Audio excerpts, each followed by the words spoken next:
Assalomu alaykum hurmatli vatandoshlar va odatdagi yangiliklarimizni boshlaymiz.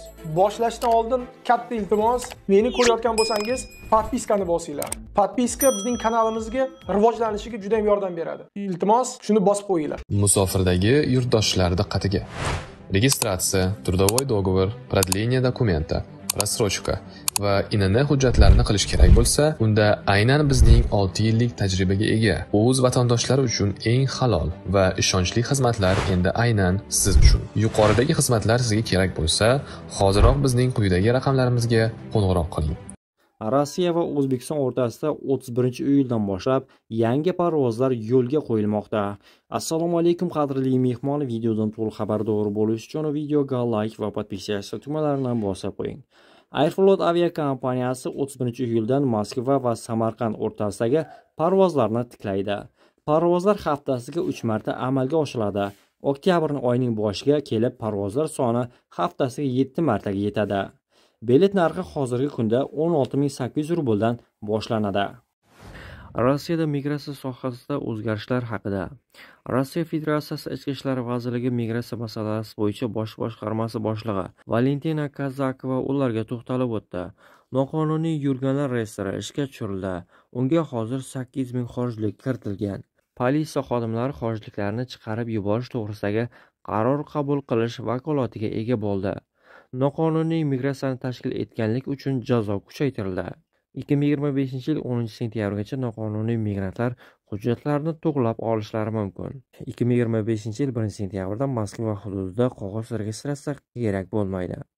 Migrantlar ilova orqali registratsiya qiladi va amalda yashab turgan joyi haqida geolokatsiya yordamida ma'lumot beradi. Bu yerda etnik ruslar yashaydi. Vologda gubernatori migrantlarni haydab chiqarmoqchi. Yaqinda Vologda viloyati gubernatori Georgiy Filimonov barcha muhojirlarni mintaqadan haydab chiqarish g'oyasini ilgari surdi. U o'z istagini quyidagicha izohladi. Vologda eng etnik rus mintaqasi va uning ruscha ko'rinishini saqlab qolish kerak. Uning fikricha, Vologdada qimmatli xorijlik mutaxassislar emas, ruslarning farzandlari yashashi kerak. Siyosatchining milliy kartani qanchalik oson o'ynashi hayratlanarli. Tasavvur qiling, bu yerga o'qish, yashash va ishlash uchun kelgan minglab odamlar birdaniga keraksiz bo'lib qoladi.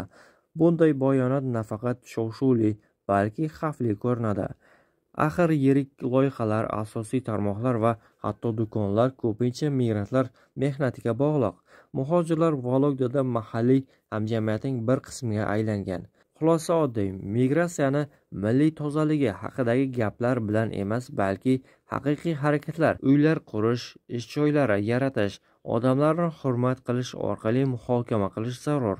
Bu yerdagi odamlar begona emas. Ular yashash va ishlash uchun kelgan jamiyatning bir qismidir. Maosh $1000 o'zbekistonliklar Rossiyaga ishga taklif qilmoqda. Bu haqda Fuqarolik jamiyati institutini qo'llab-quvvatlash jamoat fondi matbuot kotibi xabar berdi. Ma'lum qilinishicha, fuqarolar Rossiyadagi yirik savdo tarmog'iga qadoqlovchi yig'uvchi vazifasiga ishga taklif etiladi.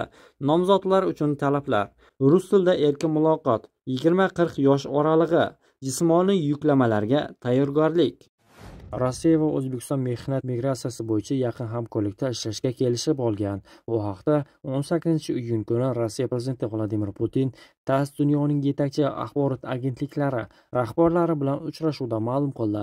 Biz ijtimoiy xarakterdagi masalalar va mehnat bozori holidan xabardormiz. O'zbekiston prezidenti Shavkat Mirziyoyev bilan bu masalalarni birgalikda hal qilishga kelishib oldik. Chunki mehnat bozori bizda qanday holatda ekanini ma'lum. Sizlarda O'zbekistonda esa ma'lum bosim mavjud, lekin nima qilish kerakligini birgalikda belgiladik. Rossiya ishlashni xohlovchi insonlarni avvaldan tayyorlash, dedi Putin. Uning ta'kidlashicha, bu borada ayniqsa ayollarga e'tibor qaratish muhim. Shuning uchun bugungi kunda Rossiya va O'zbekiston ayollari o'rtasidagi aloqalarni rivojlantirishga alohida e'tibor berilmoqda. Qayd etish joizki, oldinroq Rossiya ichki ishlar vazirining birinchi o'rinbosari Aleksandr Garovoy Sankt-Peterburgda o'tkazilgan 9-mehnat forumida Rossiyada 2024-yil yakuniga ko'ra 6,3 million nafar chet ellik fuqarolar yashayotgani, ulardan 1,4 million nafari O'zbekiston ekanini ma'lum qilgan edi. Eslatib o'tamiz, avvalroq Rossiya Ichki ishlar vazirining o'rinbosari Vitaliy Yakovlev Turkmaniston poytaxti Ashxobodda o'tkazilgan tinchlik barqaror rivojlanish va migratsiya masalasidagi xalqaro konferensiyada Rossiyada migrantlar orasida eng ko'p jinoyatlarni o'zbekistonliklar sodir etayotganini qayd etgan edi. Uning aytishicha, joriy yilning birinchi choragida Rossiyada xorijliklar tomonidan sodir etilgan jinoyatlarning 35,5% O'zbekiston fuqarolariga to'g'ri keladi.